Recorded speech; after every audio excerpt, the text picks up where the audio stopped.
Siapa di sini yang belum tahu kalau After Effects sekarang itu udah bisa import 3D objek beserta animasinya, bikin parametric mesh, import 3D material, dan masih banyak lagi. Hai, gua Haidar, dan selamat datang di YouTube channel Loma Motion. Kali ini, gua akan ngasih list update After Effects terbaik beserta penjelasan lengkapnya dari versi 24.1 alias After Effects 2024 sampai ke versi yang sekarang yang baru aja rilis yaitu 26.0 atau After Effects 2026. Ya udah, nggak usah lama-lama, kita langsung aja ke listnya. Tapi sebelum itu, gue mau kasih tahu kalau gue punya kursus online animasi logo untuk pemula menengah nih. Kursus ini tuh cocok buat lo yang udah belajar basic After Effects dan ingin mulai serius mencari penghasilan sebagai freelancer di bidang motion graphic. Di sini lo bukan hanya diajari cara bikin animasi logo di After Effects secara praktikal, tapi juga diajari secara teori tentang menentukan harga, cara briefing dengan klien, sampai struktur lengkap rumus pembuatan konsepnya yang nggak bakalan kamu temuin di kursus lain yang bahkan 100 kali lipat lebih mahal harganya. Nah, untuk detail lengkapnya kalian bisa cek link yang ada di deskripsi. Untuk di update yang pertama yaitu dari segi UI-nya dulu nih. Nah, sekarang UI-nya itu udah lebih modern, clean, dan juga fontnya lebih terang, jadi enak banget untuk dilihat. Nah, selain itu juga ada pilihan opsi baru di menu appearance, dimana kalian bisa pilih tema darkest, terus ada dark yang mana ini lebih cerah dari yang sebelumnya, terus yang light atau versi yang sebaliknya, atau versi UI yang warna putih. Nah, di bagian UI responsive-nya juga ada update performance, dimana pas kita geser keyframe dengan jumlah yang banyak gitu, sekarang juga udah lebih smooth dan gak terlalu patah-patah. Walaupun mungkin di spek yang rendah atau medium to low itu masih berasa banget, tapi ini peningkatan yang bagus banget untuk kita yang pakai PC yang lebih proper untuk kerjaan yang lebih besar gitu. Sekarang nih, kita udah bisa import 3D objek dengan jenis file GLB, GLTF, FBX, dan juga OBJ. Nah, material tekstur yang nempel sama objeknya pun juga ikutan ke import nih. Jadi kita nggak perlu lagi untuk setting sana sini untuk masukin ulang materialnya. Caranya sesimpel hanya drag and drop ke panel project, file 3D-nya udah siap untuk dimasukkan ke dalam composition, seperti file-file pada umumnya gitu. Walaupun 3D objeknya hanya punya opsi basic transform 3D seperti position, rotation, scale maupun opacity, update ini tuh sangat ngebantu motion designer untuk bikin kombinasi dari 2D motion design dengan 3D objek secara langsung tanpa third party lagi kayak Blender atau Cinema 4D. Dan untuk setup lighting 3D objeknya juga sekarang jauh lebih gampang nih, karena Adobe udah ngasih opsi baru yaitu Environment Lights. Dengan menggunakan High Dynamic Range Image atau HDRI, objek 3D-mu bakal memiliki lighting sesuai dengan file HDRI-nya. Nah, caranya tuh simpel banget. Kalian tinggal download file HDRI-nya secara online. Banyak banget kok di Google yang gratisan, contohnya kayak di polyheaven.com ini. Nah, setelah download, lo import aja file HDRI-nya, masukin ke composition, lalu bikin layer light baru dan ubah jadi environment. Lalu pada bagian light option-nya, ubah aja ke file HDRI yang lo masukin ke composition tadi nih. Nah, di sini lo dengan bebas mainin rotation sama intensity dari lighting environment-nya untuk ngedapetin setup lighting dan shadow untuk 3D objek yang lo mau nih. Dan yang lebih gilanya lagi, sekarang After Effects itu udah bisa mengakses animasi yang ada di dalam objek 3D yang kita import. Nah, aku akan ngasih contoh menggunakan aset dari Mixamo, dimana gue bisa download objek atau karakternya beserta dengan animasinya secara gratis. Setelah lo import ke composition, lo tinggal ganti di bagian animation optionnya dengan nama keyframe yang ada di dalam aset 3D tadi.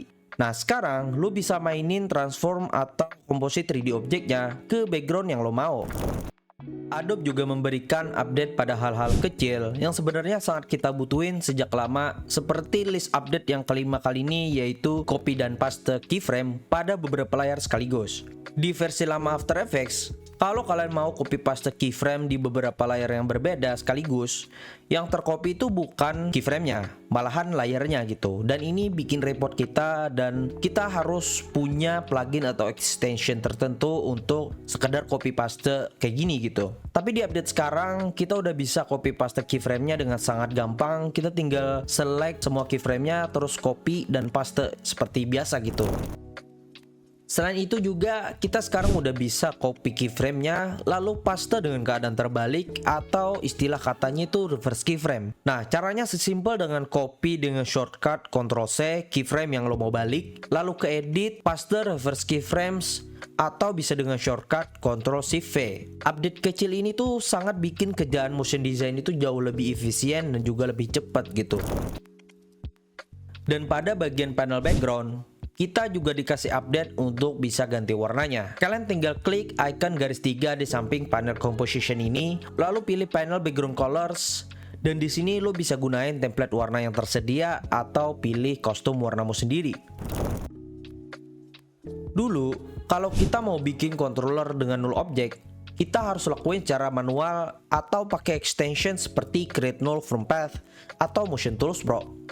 Nah, pada versi terbaru ini, kalian sudah bisa bikin null controller secara otomatis pada beberapa properti seperti anchor point, position, dan juga path. Caranya dengan klik kanan pada properti yang pengen kamu bikin controllernya, lalu keyframe assistant, lalu pilih null controllers for positional point.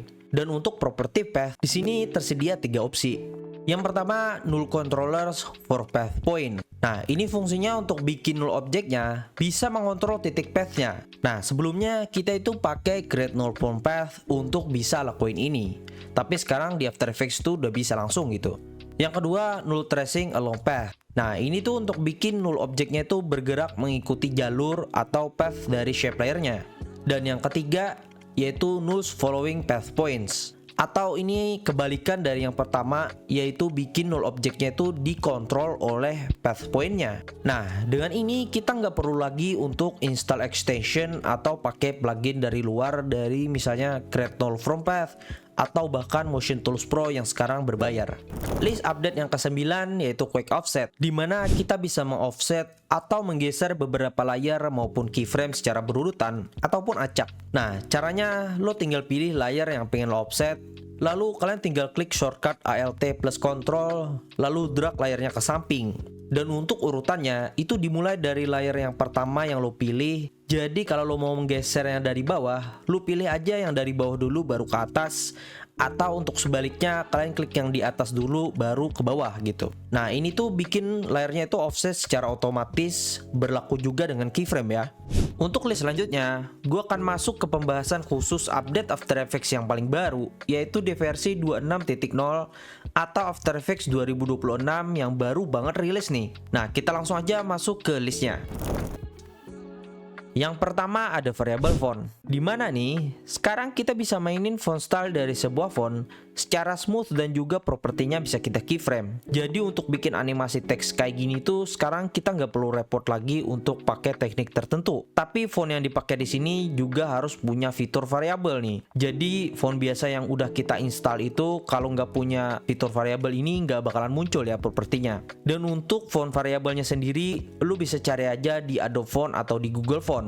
Nah, kedua website ini tuh punya fitur pencarian font dengan fitur variabel yang bisa lo download secara gratis. Dan untuk munculin propertinya, lo tinggal ke animate, terus variable font access. Dan kalau ini nggak muncul, berarti tandanya fontmu itu bukan font yang punya fitur variabel. Nah, setelah itu, lo tinggal pilih properti mana yang pengen lo keyframe. Dan di sini propertinya itu terdapat beberapa opsi juga.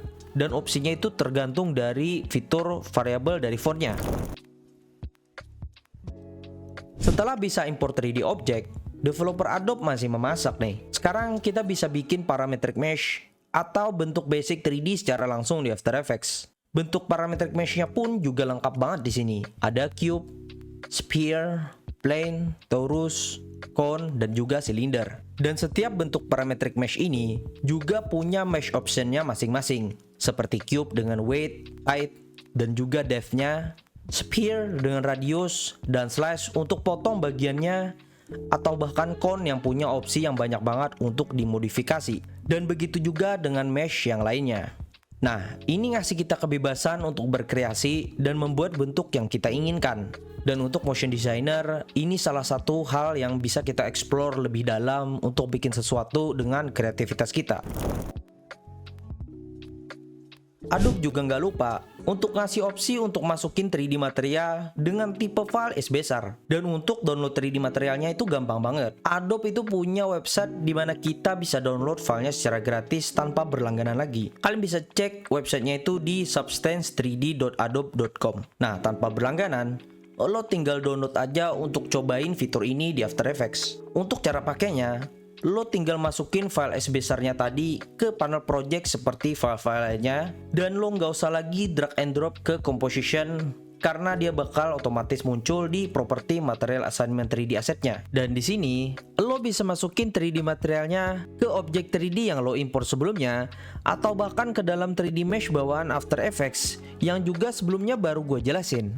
Nah, walaupun 3D materialnya itu hanya ngasih look sesuai dengan materialnya tanpa ngerubah total bentuknya, tapi ini bener-bener update After Effects terbaik yang pernah gue temuin.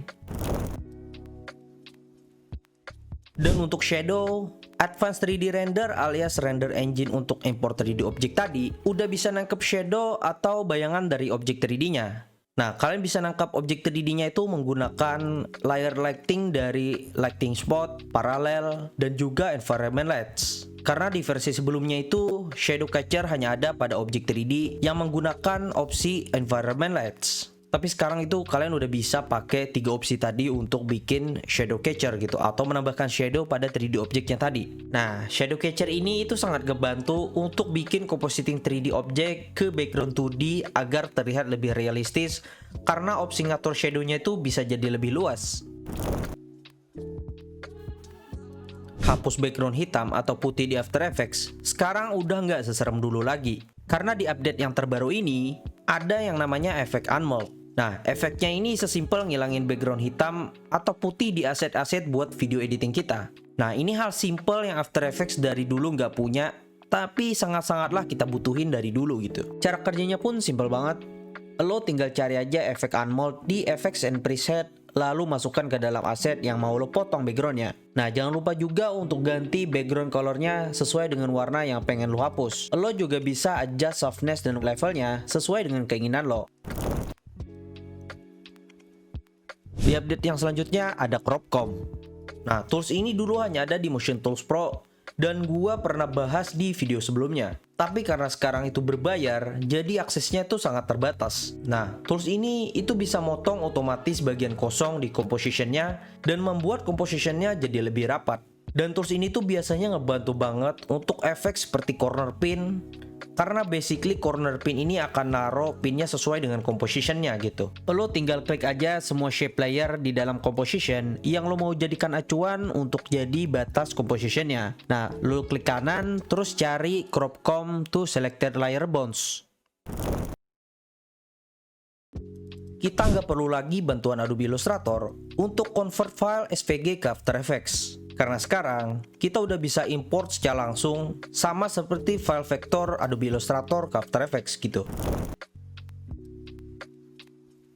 Dan untuk list yang terakhir, gradient shape dari file AI sekarang juga udah bisa kita convert ke After Effects. Gak seperti sebelumnya, dimana jika kita import shape gradient dari file Illustrator, itu shape-nya akan berubah menjadi warna grey atau warna default. Selain itu, mereka juga ngasih 2 properti baru di gradient color, yaitu ada rotation dan juga scale. Dan propertinya juga bisa kita keyframe untuk bikin variasi animasi gradient yang lebih luas. Nah, itu dia list update After Effects terbaik dalam 2 tahun terakhir. Kalau mau nanya seputar fiturnya, itu boleh banget di kolom komen, karena siapa tahu gue ada ketinggalan masukin materinya gitu. Dan jangan lupa untuk subscribe dan like video ini, dan juga follow IG gue Haidargram, and see you next time.